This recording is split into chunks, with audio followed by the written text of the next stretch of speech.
बहुत पहले की बात है। द्वारका नगरी में भगवान श्री कृष्ण अपनी लीला कर रहे थे।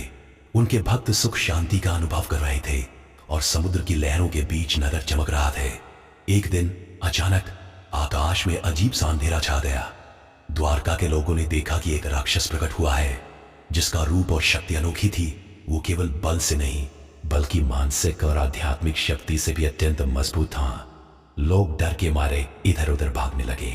मंदिर के पुजारी और ब्राह्मण भगवान के पास पहुंचे और कहा, हे भगवान, ये राक्षस सामान्य हथियारों से नहीं मारा जा सकता। कृपया हमें अपनी रक्षा दीजिए। शक्ति अकेली काफी नहीं, इस राक्षस को परास्त करने के लिए मुझे हनुमान जी की मदद चाहिए। फिर श्रीकृष्ण ने अपनी दिव्य शक्ति से संदेश भेजा हनुमान जी तक। पवन पुत्र हनुमान जी उस समय अयोध्या में रामायण के पाठ में व्यस्त थे, लेकिन भगवान का संदेश पाकर उन्होंने तुरंत यात्रा शुरू की। हनुमान जी अपने गदा और पवन शक्तियों के साथ द्वारका पहुंचे।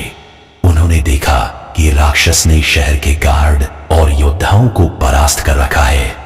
श्री कृष्ण ने हनुमान जी से कहा, इस राक्षस का संहार केवल बल से संभव नहीं, उसे समझाने और उसके भीतर शांति जगाने की आवश्यकता है।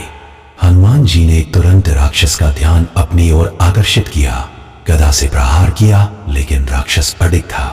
फिर हनुमान जी ने अपनी चतुराई और भक्ति का प्रयोग किया।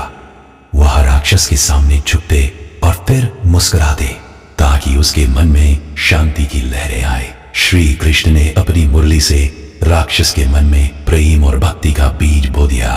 राक्षस के अंदर धीरे धीरे अहंकार और क्रोध कम होने लगे। जैसे ही राक्षस शांत हुआ, हनुमान जी ने उसे अपने गदा में बांध लिया।